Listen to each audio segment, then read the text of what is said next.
അപ്പോൾ എല്ലാവരും എൻ്റെ മത്തങ്ങ കറി ട്രൈ ചെയ്യുക. ഒരു പുതിയ രുചി നിങ്ങൾക്ക് ഇതിൽ നിന്ന് അനുഭവപ്പെടും. പുതുതായിട്ട് ബാക്കിയെല്ലാം നിങ്ങൾ ചെയ്യുന്നതായിരിക്കും. പുതുതായിട്ട് ചേർത്തതെന്ന് വെച്ചാൽ ഈ ഉഴുന്ന് പരിപ്പ്, നമ്മൾ കടല പരിപ്പും കൂടെ ഉള്ള ഫ്രൈ ചെയ്ത് ഇതിലിടുന്നത്. അതിൽ ചുവന്ന മുളക്, പച്ചമുളകിൻ്റെ അതും കറിവേപ്പിലയും ആ തേങ്ങയും വറുത്ത കണക്ക് നമ്മൾ നല്ല ശുദ്ധമായ വെളിച്ചെണ്ണയിൽ കൊണ്ട് വറുത്തെടുപ്പം അതിൻ്റെ ഒരു ടേസ്റ്റ് പ്രത്യേകമായി. അപ്പോൾ എല്ലാവരും ട്രൈ ചെയ്യുക. എൻ്റെ വീഡിയോ ഇഷ്ടപ്പെട്ട് കഴിഞ്ഞാൽ സപ്പോർട്ടും ലൈക്ക്. ഫ്രണ്ട്സ്, അപ്പോൾ എല്ലാവർക്കും സുഖമാണല്ലോ? ഇവിടെ എനിക്കും സുഖം. എല്ലാവരുടെയും സുഖത്തിനായി പ്രാർത്ഥിക്കുന്നു. എൻ്റെ എല്ലാ സബ്സ്ക്രൈബേഴ്സിനും എൻ്റെ എല്ലാ വ്യൂവേഴ്സിനും അകമഴിഞ്ഞ നന്ദി കടപ്പാടുമുണ്ടായിരിക്കും. നിങ്ങളുടെ സപ്പോർട്ടാണ് എൻ്റെ സ്ട്രെങ്ത്. ഇന്ന് ഞാൻ ഉണ്ടാക്കാൻ പോകുന്ന ഒരു മത്തങ്ങ കറിയാണ്. എൻ്റെ നാട്ടിൽ പീണിക്കക്കറി എന്ന് പറയും. ഇഷ്ടപ്പെട്ടു കഴിഞ്ഞാൽ ലൈക്ക് ചെയ്യുക, സപ്പോർട്ട് ചെയ്യുക. എപ്പോഴും പറയുന്ന പോലെ പുതിയ സുഹൃത്തുക്കൾ ചുവന്ന അക്ഷരത്തിലുള്ള സബ്സ്ക്രൈബിലൊന്ന് അമർത്തുക. തൊട്ടടുത്തുള്ള ബെൽ ഐക്കണിൽ അമർത്തി കഴിഞ്ഞാൽ ഞാൻ അപ്ലോഡ് ചെയ്യുന്ന പുതിയ പുതിയ വീഡിയോകൾ നിങ്ങൾക്ക് നോട്ടിഫിക്കേഷനായി കിട്ടുന്നതായിരിക്കും. Thank you. ഇന്ന് ഞാൻ ഇവിടെ ഒരു മത്തങ്ങയുടെ ഒരു കറിയാണ് ഉണ്ടാക്കാൻ പോകുന്നത്. ഇത്രയും വേണ്ട, ഇതിൻ്റെ ഒരു കാൽഭാഗം ഒരു അരക്കിലേക്ക് എടുക്കും. അതിൻ്റെ ചേരുവകളെന്ന് പറയുന്നത് 1/4 ടീസ്പൂൺ മഞ്ഞൾപ്പൊടി, 1/2 ടേബിൾ സ്പൂൺ മുളക് പൊടി, 1 ടീസ്പൂൺ ജീരകപ്പൊടി, 10 അല്ലി വെളുത്തുള്ളി, 10 ചെറിയ ഉള്ളി, 2 ചുവന്ന മുളക്, വറ്റൽമുളക്, കറിവേപ്പില, 3 പച്ചമുളക്, പിന്നെ 1 മുറി തേങ്ങ, കടുക്,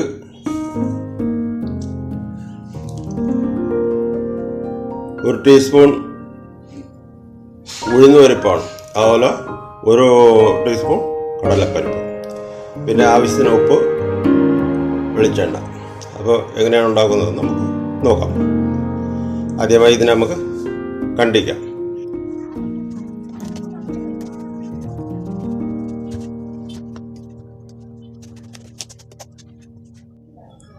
അപ്പോൾ നമുക്ക് കണ്ടിച്ചെല്ലാം വൃത്തിയാക്കി വെച്ചിരിക്കുകയാണ്. ഈ മത്തങ്ങ കുക്കറിലോട്ട് ഇട്ട് കൊടുക്കുക.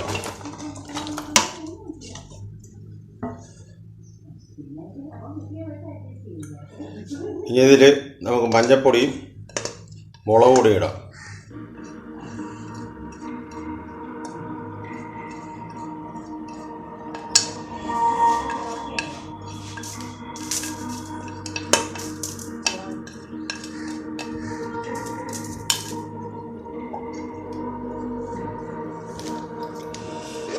ആവശ്യത്തിന് ഉപ്പിടാം.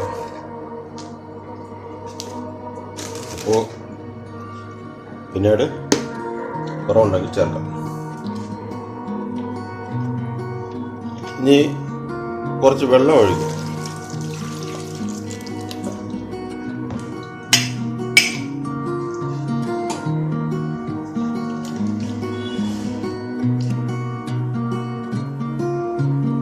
മൂന്ന് പച്ചമുളകും കൂടെ നീളത്തിന് കണ്ടിട്ടിടാം.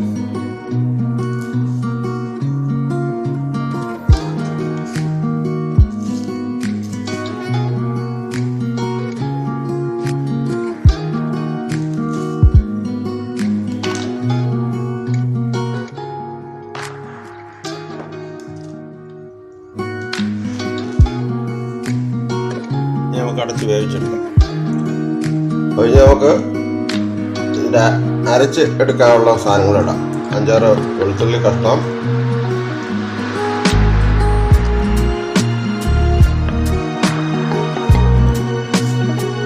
ഈ ചുവന്ന ഉള്ളിയിൽ നിന്ന് 5-6 ഉള്ളി, ബാക്കി നമുക്ക് വേറെ ഇതിനാണ്. പിന്നെ ഈ തേങ്ങ ഞാൻ പകുതി തേങ്ങ എടുക്കുന്നുള്ളൂ, പകുതിയല്ല, ഇത്ര ഇപ്പോൾ തേങ്ങ ആക്കും. ഇത് നമുക്കൊന്ന് അരച്ചെടുക്കാം.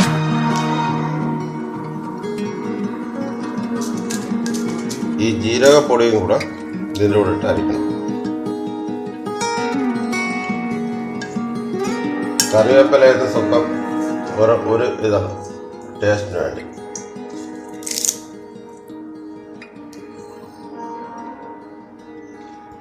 ഉള്ള മത്തങ്ങ നല്ലപോലെ വെന്ത് ഉടഞ്ഞിരിക്കുകയാണ്.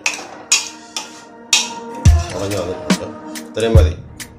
ഇനി നമുക്കിത് ഞാൻ അരച്ച് വെച്ച അരപ്പ് ചേർത്ത്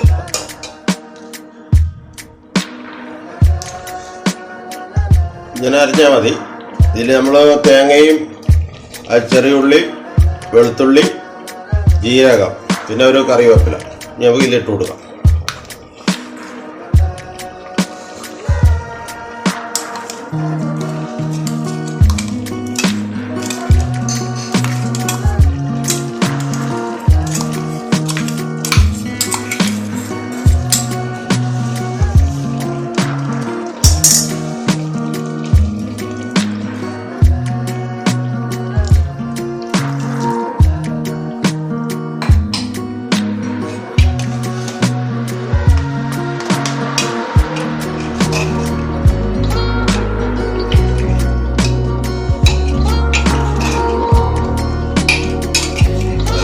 വരുന്നുണ്ട്.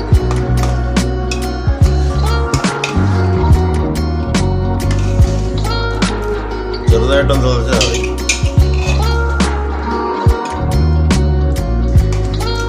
വെള്ളം എനിക്ക് ഇത്രയും മതി. നമുക്ക് കൂടുതൽ വെള്ളം ചേർക്കണമെങ്കിൽ ഇപ്പം വെള്ളം ചേർത്ത് കൊടുക്കും.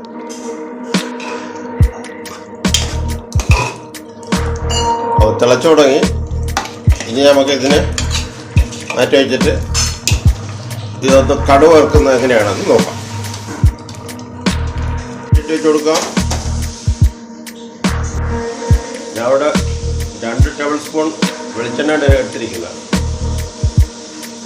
ഇനി നമുക്ക് കടുക് ഇട്ട് കൊടുക്കാം.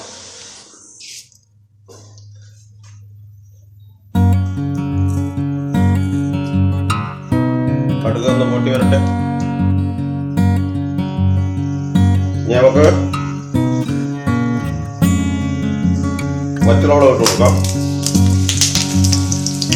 ഈ ഉഴുന്ന് പരിപ്പും കടലപ്പരിപ്പും കൂടെ ലേശം അതിട്ട് കൊടുക്കാം.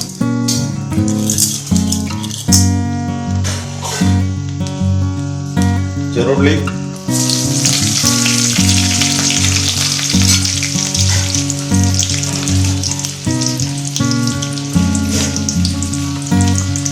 കറിവേപ്പ്, അല്പം തേങ്ങ ചെയ്യണം. അത് കൂടെ കൊടുക്കാം.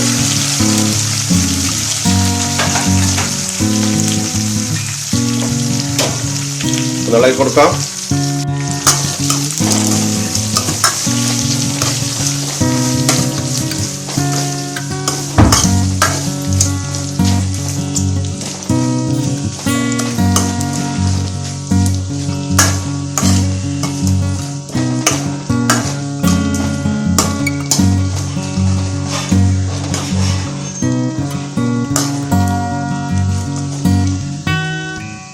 ചെറുതായിട്ടൊന്ന് തേങ്ങയെല്ലാം ഒന്ന് ബ്രൗൺ കളറായി വന്നാൽ മതി.